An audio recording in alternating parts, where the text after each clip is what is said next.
I want to salute the courage of all those who, in spite of the intimidation of the state and its many agents, both uniformed and ununiformed, from the Team Lagos, who were busy intimidating protesters in Lagos, to the Oros of Lagos, who were busy vibrating in a season when they should be hidden and be ashamed of themselves, to Askari, the fatso, who was busy threatening people up and down the place, to that bumbling buffoon that you call Wike, who was busy issuing threats. Each and every one of you were busy threatening other people like you'll live forever.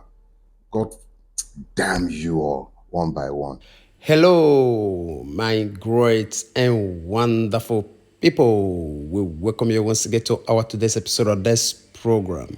And today we get this video for our table. The recent video we're going to be receive from Barrister Dele Farotimi, a human rights activist. The message will be is sent across to some certain people after this 10 days nationwide protests. Those people will be they see themselves as gods for this very protest period.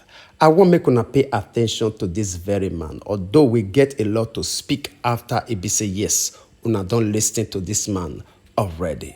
This morning, I would like to talk to you about seed time and harvest time.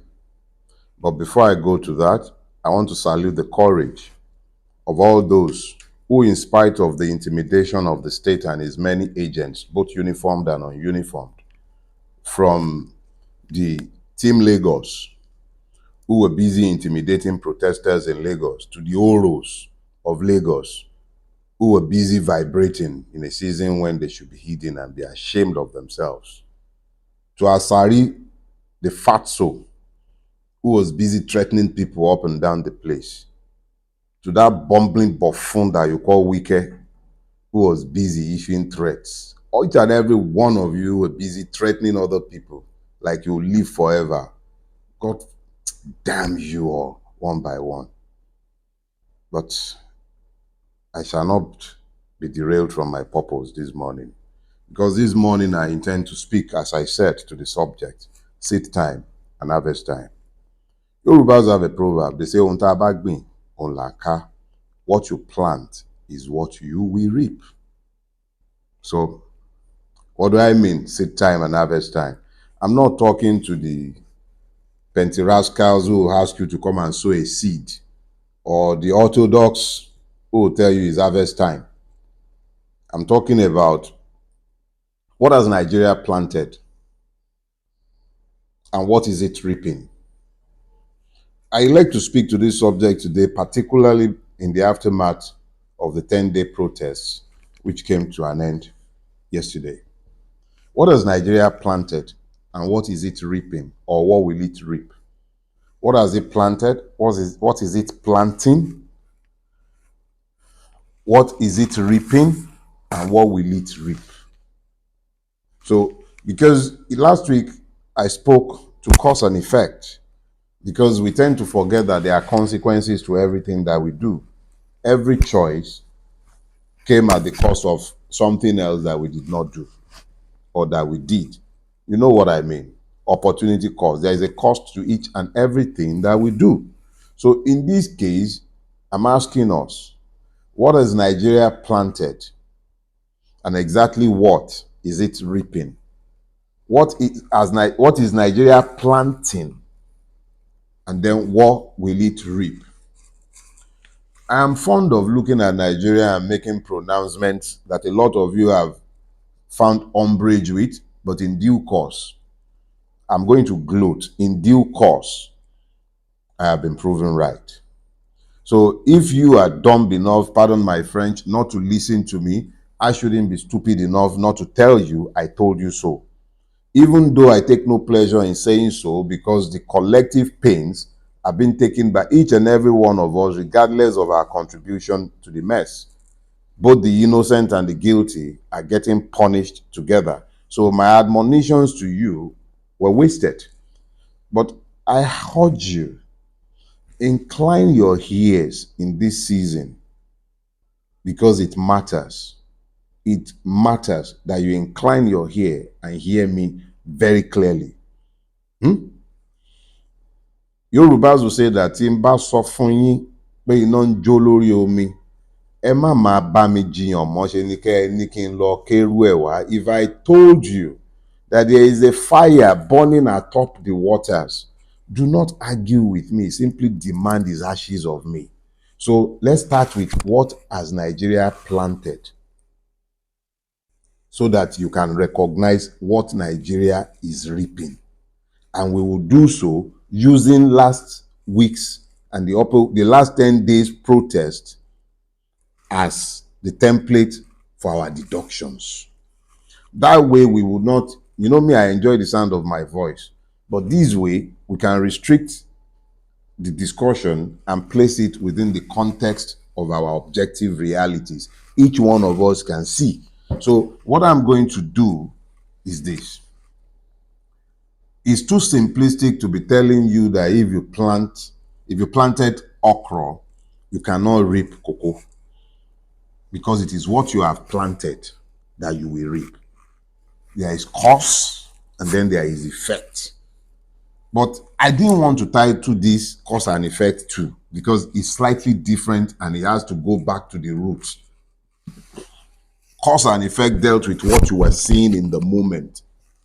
This one, let's try and unpack things a bit so that we both understand exactly where we're traveling from, what was planted, to explain what you and I are seeing being reaped on a daily basis. For the fathers have eaten sour grapes. Sour grapes. And the children's teeth are set on edge.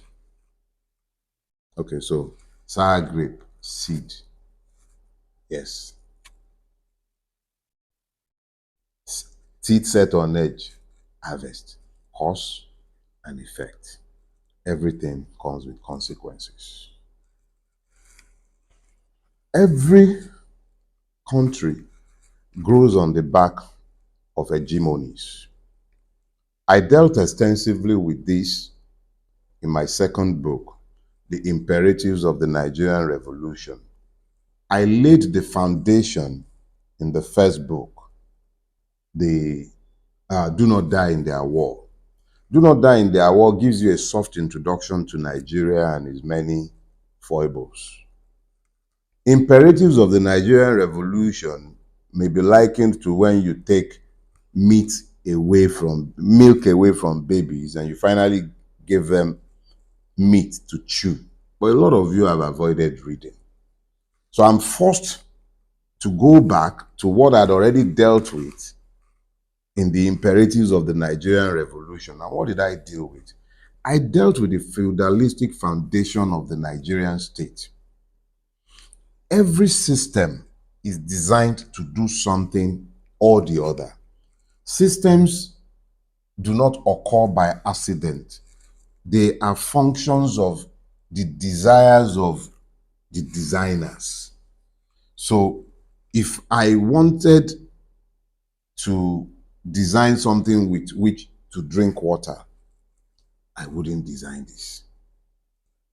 But if I desire something that will contain liquid, I'll probably have something like this, right? They not pay me, I know they advertise them. So I'll have something like this in a bowl contained, or a cup, right? So Nigeria was designed for a purpose. The British, its original owners, who are still in truth its owners, designed it in order to extract maximum value from it for the benefit of those who are not within Nigeria. It's for the benefit of those outside Nigeria. So it's essentially like an extractive industry. Now, when it gained independence in 1960, it was bequeathed a system intended to preserve the prerogative of its owners. In spite of the best efforts of the founding fathers, superior knowledge of the original owners, assured that ownership retained in the hands of the owners. But how did they do this? When the British came to Nigeria, the British are famous for the introduction of what is known as indirect rule. Indirect rule means that the colonizer takes the existing structure of governance and then layers his own hegemony over and on top of the existing structures of governance. So the British were ruling the rulers who continued to rule their people for the benefit of the British. Are you following? So when the British came, the most perfect system that was in existence and that was analogous to their own historical system was feudalism. Feudalism was prevalent in what is today known as northern Nigeria. It didn't rule everywhere, but it was prevalent. There were already two Islamic empires in northern Nigeria by the time the British came. You had the Kanem Borno Empire, and you had the Sokoto Caliphate. So when the British came and either defeated, as they defeated, I believe, at Tahiru, was that 1904, thereabout? I'm not too sure now. Is it 1894? I'm not sure. You can go and check your history. When the British defeated the Sokoto Caliphate, they effectively became the owners of the Sokoto Caliphate. And the Sokoto Caliphate, with the emirate systems, ruled on behalf of the British. That was the indirect rule in northern Nigeria. Now understand this. There were vast pockets of population that had not been conquered by either the Fulani or the Borno Empire. In some cases, because they simply couldn't. Those people probably occupied terrains that made it impossible for them to be subjugated by cavalry, or because they deliberately refused to conquer those places. Those of you who are Muslims, follow me. In Islamic principles and doctrine, you have what is known as Dar Islam. That is the land occupied by the faithful Muslims. And then you have Dar Abre. That is the land occupied by unbelievers. When a land is occupied by fellow Muslims, a Muslim ruler cannot wage war unjustly except to correct an apostate ruler who is going to lead his people to sin against Allah. Except that be the case, he does not have legitimacy to wage war against a fellow Muslim. So, the Fulani slave raiders deliberately refused to conquer parts of northern Nigeria, even though they had the capacity to. What they did was to build garrisons in parts, and then they come they come in numbers during certain seasons, mostly just before the harvest. They come in hordes from the Sahel with the cattle. It was time to feed cattle on things that had been planted by the farmers in the areas where they had determined that they were going to be raiding for slaves.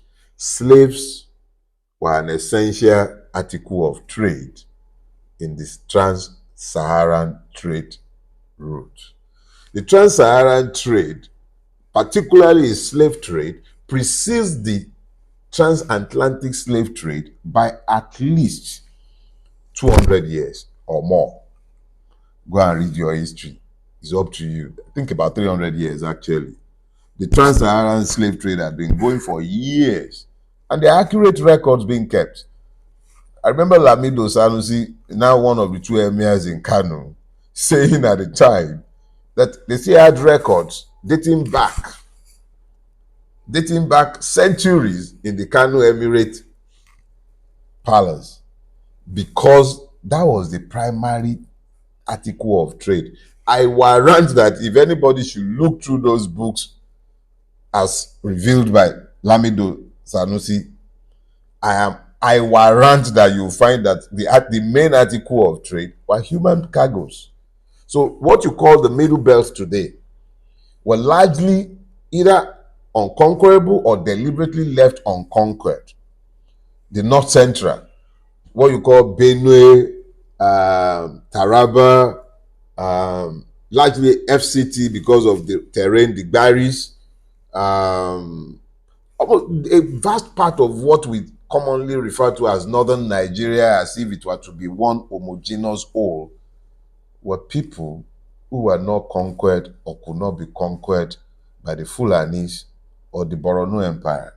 So what simply happened was that when the British came, they simply layered over that and then subjugated people who are not necessarily part of any emirate system before then, who are not subject to the Fulani. They became subject to the Fulanis because it was convenient for the British.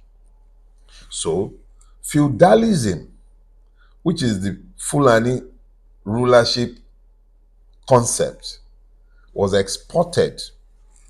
Even existing structures were feudalized.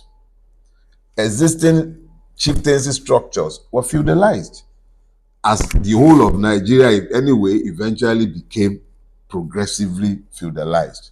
What does this mean? It simply means that the Fulani governance structure, which allows for the stratification of society along class lines, the peasantry, the privileged, and then the ruling class. That's the broad category out. Let me just give you those broad categories. The important thing is that if you were born a commoner, you knew you were going to live and die as a commoner. If you were born privileged, you knew you were born and you would die privileged.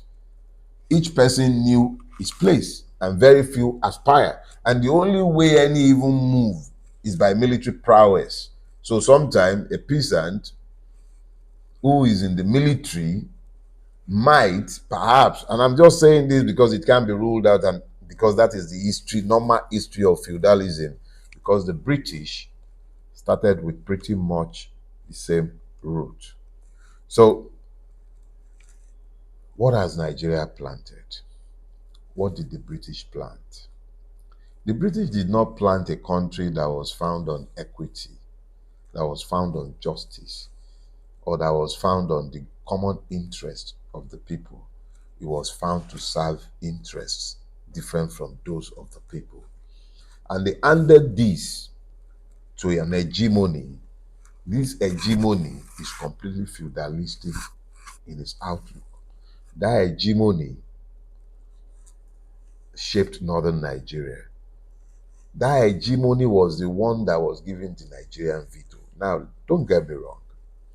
Every society, every country develops on the back of hegemonies. Hegemonies means the overriding influence in any space.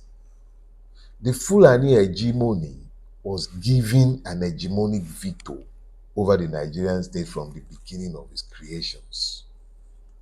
If you read the book, Imperatives of the Nigerian Revolution, you'll find these historical facts. And I say facts because they were recorded by persons who were part and parcel of the erection of this system. Sir Richard Brooks, I believe, he wrote a book, and I quoted him extensively in the Imperatives of the Nigerian Revolution, wherein he explained the assurances and guarantees that were given to the northern intelligentsia and traditional class in the lead up to the creation of the Nigerian state and its independence. I'm talking about documents going back to as far back as 1948, where it was agreed that half of the members of the Legislative Council would come from the northern Nigeria. So it's not something that started today. It was there from its foundation. So this hegemony was handed Nigeria. And when those who presume to think that they could compete with that hegemony democratically were eventually ousted between 1962, 1963, and then the resultant coup of January 1966, and then the assertion of hegemonic powers of July 1966 and the resultant civil war. That hegemony effectively took control of Nigeria after the second coup.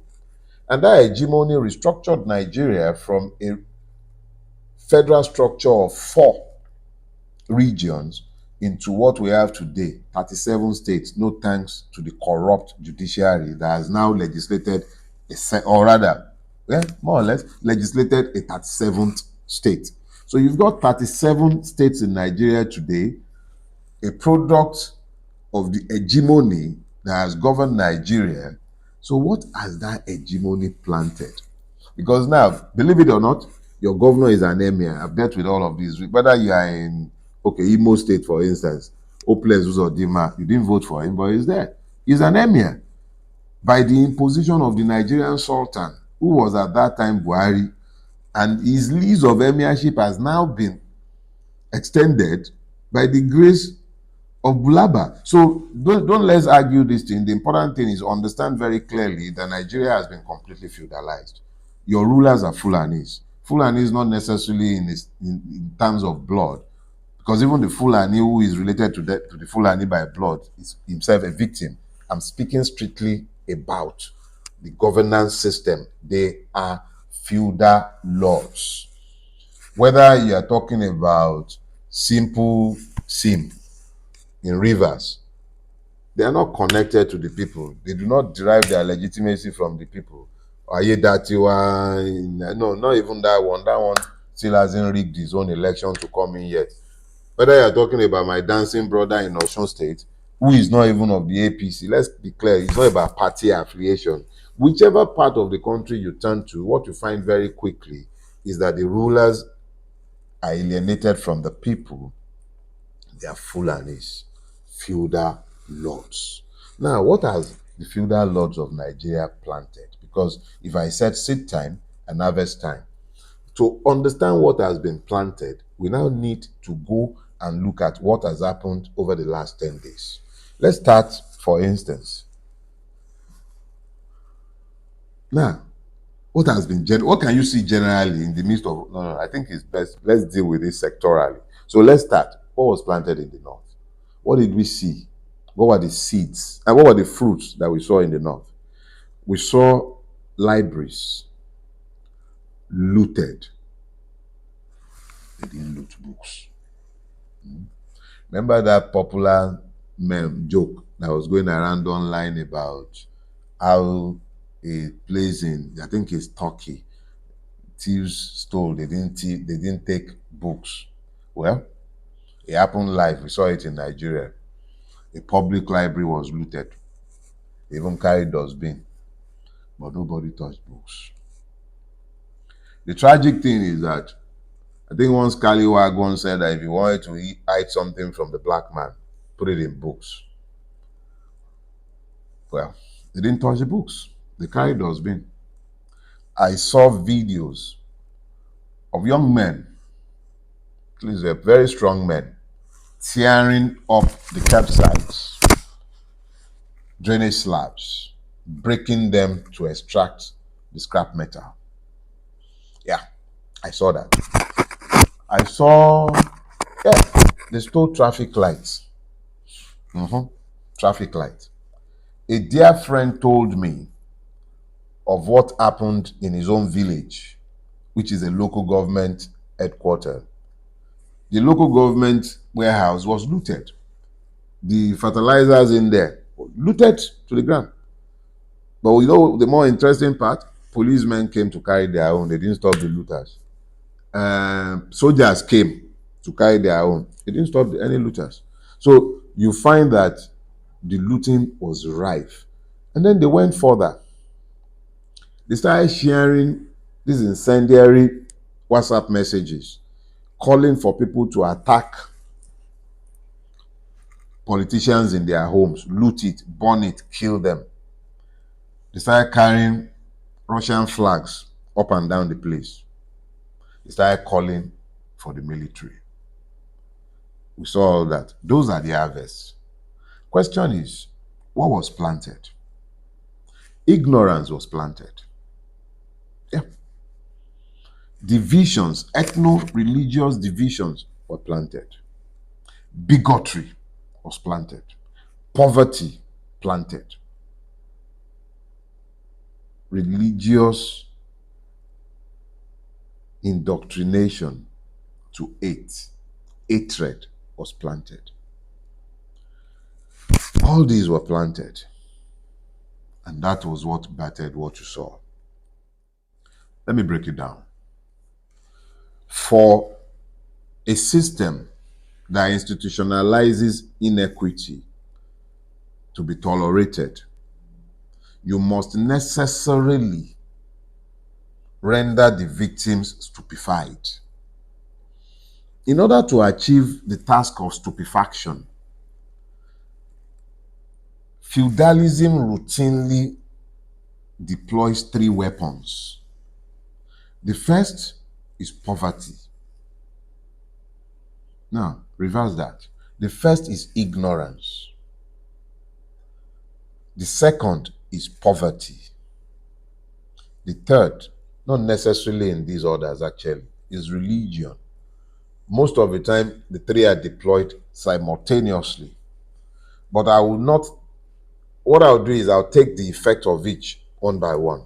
When you deploy ignorance against a man, what you have done in essence is that you have limited his capacity to think his way out of his problem.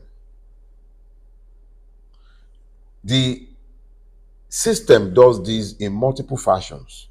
And do not for once imagine that the ignorant are the ones who have not gone through formal education, to universities, polytechnics, or even secondary school for that matter. Those are not necessarily the ignorant. The ignorant are those who cannot use their minds to do anything of consequence. Those are the ignorant. So when a person is ignorant, the person is incapable of thinking his way through his problem. You now have a situation where the government of Nigeria deliberately keeps the people stupid. The educational policy is not designed to liberate the mind. It is designed to produce useful idiots. You still have people talking about the advantages of colonialism. History is not taught so that you do not have a recollection of where you're coming from. We have engineers graduating, civil engineers, but we still have Chinese engineers superintending road construction in Nigeria. We can't build because we are not allowed to build our own technology because we do not teach our own technology. Our medicine is lost. The knowledge of our medicine is largely lost because we've been taught to abandon and deride it institutionally. Now, when you render a people ignorant, it becomes easier to keep them poor. So the second leg of the weapon is poverty. What the poverty has done is to keep the people existential in their outlook. A man who is constantly looking for what to eat, hunger drove the last protest. So he's no longer something that is not common. It's now common to every part of Nigeria. Hunger is common to everyone now. So you keep a people stupid, you keep them poor, so that you focus, even those who are still eating, they are worried about losing their capacity to eat. So a lot of people are silent in the face of the all-consuming evil because they are afraid that if they would speak, they will lose their capacity to guarantee their next meal. So ignorance, poverty, and then you've got religion. I have spoken to this multiple times, but it is particularly important that I speak to it again so that we have some clarity. Religion, as a word, comes from Latin, religio, or Old French, religare, both of which means, loosely translated, it means to bind. I have had the privilege of having some very useful dictionaries in my life. One of them was the World Book Dictionary. It came in 2 volumes, and it had illustrations. So when you went to check the word religion, it will give you the etymology, that's the origin, but it has illustrations. At least the one I had when I was growing up, it had illustrations. And it will show you a finch, small bird, very flighty, just a little bigger than the hummingbird, but very flighty. It then shows you this bird with his wings tied in a bow. So the purpose of religion is to fetter your mind. So when you have the purpose of fettering your mind is to ensure that you do not think outside acceptable parameters, which is why it's easy for somebody to tell you he's Muslim, you must hate him, or he's Christian, he should be hated, or he's a Shia Muslim, he's not human. Do you understand? So religion is intended to fetter the mind so that the human mind, which is desperately wicked, would not think outside acceptable parameters that might threaten the convention as defined by those who found religions. I'm not knocking religion. Don't worry. I'm also a Christian, even though I don't go to church. So don't worry. You can be as religiously stupid as me, whether you're a Muslim or a Christian or an Olorode in Lagos. It doesn't matter. Important thing is that when you have religion as weaponized in Nigeria, and I'll show you how weaponized it is. So peaceful protest was called. Government was busy threatening fire and brimstone. Police were busy issuing all kind of threats. Thugs, Askari Donut, Fatso, one they call Sego in Lagos with Team Lagos, they call them. I think that was the team that was working with that one when they were looking to kill me in 2021. See, when and then you are busy threatening this guy, I forget his name now, the Yoruba Liberty Movement guy. What's the problem with you guys? You go around threatening people like you yourselves, you won't even die again. Will you live forever? Stop all this nonsense and focus your brain on living a life that is worthy of emulation. So they were busy threatening people up and down the place. Not a single man of God, aside from Pastor Sam Dokunbo, spoke to the right of the protesters. But right in the middle of the protest that the police had been threatening fire and brimstone, of course, some people were busy walking and praying. In every Nigerian home, no, exaggeration, let me just say this. Almost every second of the day, there is a Nigerian who is busy praying against bad governance in Nigeria. They pray to God every day against bad governance in Nigeria. Every mosque, almost every mosque, every church, everywhere they are praying in Nigeria. Everywhere you find a praying Nigeria, and there are a vast number of praying Nigerians. They're praying against bad governance. But not a single religious leader of prominence spoke to the right of those who wanted to peacefully protest against bad governance. It became impossible for any one of them to find a word to say in support of those who are calling for peaceful protests. When police began to kill people, brutalize people, when thugs began to come out to threaten people, not one of them had anything to say. But in the midst of that, they were walking and praying. Exactly what were you praying for? All right, my great and wonderful people. I believe so you take your time to listen and digest that very one from Barrister Dele Farotimi. All right, we don't really get much again to add to this very one. We'll leave you to share your opinion with us on the comment section, even as we draw the line here. We will see you again when we see you. Remember, we love you all. Bye-bye.